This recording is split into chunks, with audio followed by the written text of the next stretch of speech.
Hello everybody, Steve, your everyday guy here, and in a previous video we did an unboxing of the Aoocci C6 PRO.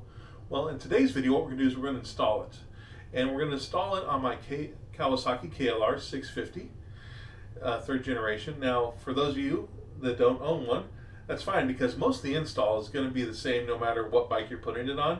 There's only a few things that are actually going to be KLR specific. For those of you that own KLRs, you'll definitely want to watch through to the end to see how I wire it into the electrical. You've taken the time to watch the video. For those of you that are new to the channel, welcome. For those of you that are returning, welcome back. I am really working hard to grow the channel. I don't get paid for any of this. This is a labor of love. What you're looking at me install, I pay for with my own money. I don't have any sponsorships. So for those of you that haven't subscribed, which it seems to be quite a bit of you, please just take the time and hit that subscribe button to show me some love and some gratitude for making the videos. Don't forget to hit the like button if you haven't already. And also leave a comment. Do you have one of these, or have you thought about getting one of these? What is your experience if you have them? I would really like to know. And without any further ado, let's get into the video.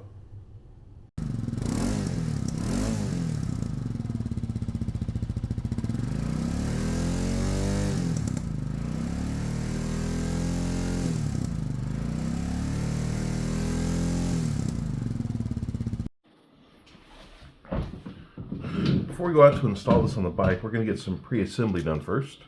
So the first thing I want to do is mount the knob on the back. And now I have the Pro, and I think one of the differences in the Pro is you get a metal one. So we're going to take this out. And then we're going to take these. These are little rubber grommets, and that's going to help prevent with the vibration as you're driving down the road. And so it's going to go on like this. And when you look at these little rubber grommets, you're going to see there's a wider spot and then thinner spots. The wider spot is going to fit through here. That's where it's going to get a little tricky.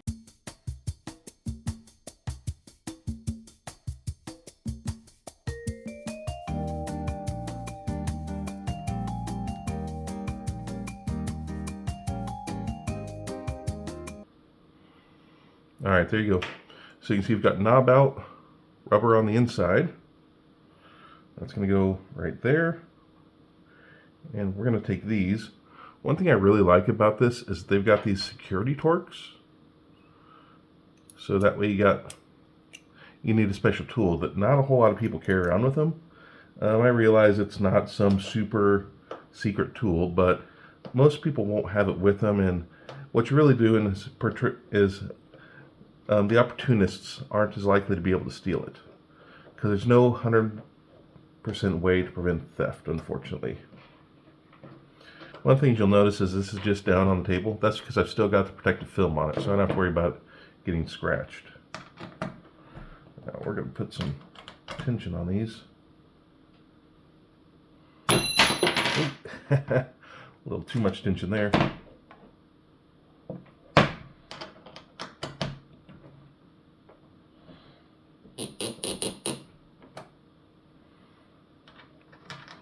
Some of you may want to put Loctite on these. Probably wouldn't be a bad idea to do that. But since I've got the rubber that is going to be applying pressure to it, I didn't. Hope I don't come to regret that. Because on a motorcycle you are going to get some vibration. Alright, got that on there good, and you can see the rubber spacers, which are going to give it some play. Next thing I'm going to do is we're going to put our little protective cowl on it. Or not a protective cowl, that's a sunshade, I should say. You're going to have 3 screws that look like that, and that's what's going to hold the sunshade on. Now remember, this is a visor to go over the screen to shade from the sun. So it goes flush on this side and sticks out on that side. The nice thing is that you'll see those little parts right there. There's indentions on the unit itself that those will slide into.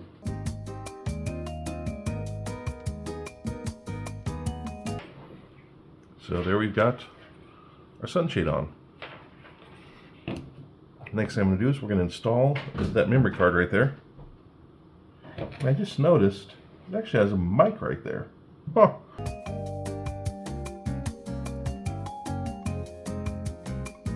And these are small screws. Make sure you don't lose them. One thing, reasons I'm doing this at my kitchen table is because I have a laminate floor in my kitchen, so if I drop a screw, it's much easier to find than on a place like concrete, or even worse, carpet. I think if I dropped that on carpet, I would never find it. Now when you're looking at this, you'll see a transflex, the arrow pointing that way, corresponds with this. So it gives you some orientation. And it's real hard to see. I don't even know if you can see that, but it shows a little groove on that side. And that arrow matches up with this one. This is really to hold all of the footage for the cameras while you're driving. And if you put something slow in, you're probably not going to be able to properly write the video to it. So make sure you're getting a really fast card that this goes with. The other thing is this here, under there, I'm not going to remove it, but it's USB Type-C, and I believe it's used for programming purposes. I don't think it actually gives you any functionality if you hook up to it, and it's not a power port. Remember, this thing came with USB power port if you want to power it through USB. Alright, so we've got that back into place, and I want to make sure those rubber grommets are still there because that is part of what makes this waterproof. Alright, so now we have the card installed, the cowling, and the mount on the back. So that part is all good to go. Let's get our cameras prepped.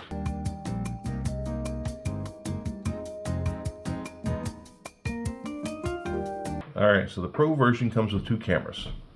So I've got 2 cameras here, 2 mounting rings, 2 bases, and 2 screws and 2 nuts. One thing about the cameras you want to see is that there is a little dot right there, and that is what's going to be up.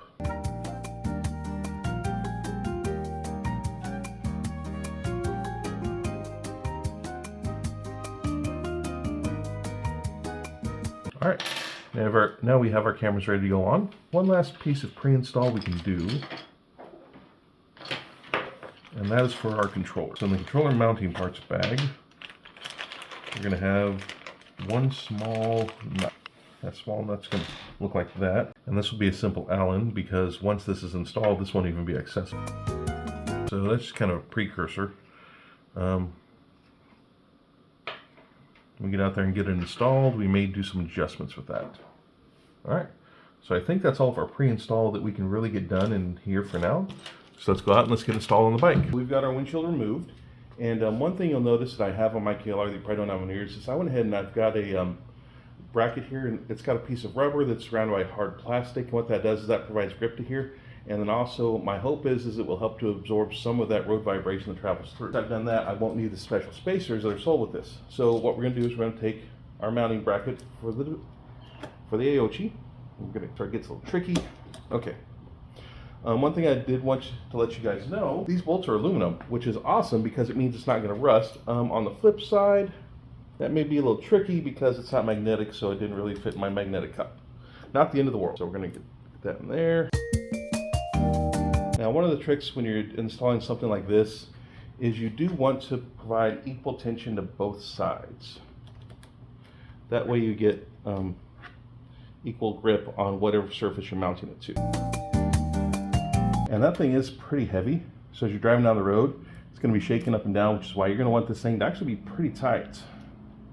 So you don't have to worry about slipping down or so you can't see it, or covering your dash and not knowing how fast you're going. Because the last thing you want to do is have to pull over to the side of the road, take your windshield off, just so you can retighten this. Because as you can see, when I put my windshield back on, this thing is going to be completely inaccessible. Which is the way I like it. Now one thing is you are tightening into this, so you want to kind of make sure that doesn't move at a weird angle for you while you're tightening. Alright, there we have that good and tight. So the next thing is, let's put our unit on. Alright, so now,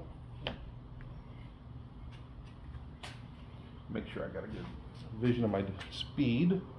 Now the nice thing is that this will be adjustable once I get it all completely installed. Got that where I want it. I'm going to grab my windshield and I'm going to line that back up to make sure it actually fits back on there. So we're going to take our windshield. And yeah, it looks like we're still getting some decent coverage. That should be completely covered by the wind, so I don't have to worry about wind forces against it. So yeah, overall, I think I'm pretty happy with that. One of the issues I did run into was with vibration of the KLR. It did cause the head unit to rotate down due to the weight. And so to fix that, what I did is I actually used a couple zip ties which I zip tied to my windshield and underneath the little ball, and it actually holds really well, and I think it doesn't look too bad. What do you guys think? Let me know in the comments. It took me a little while to figure out how to get that to properly sized, because you know it comes with several spacers, and what they do is they slide into each other. So you see there's a hole there and a pin there, and those match up, and then that goes right onto there, and then this one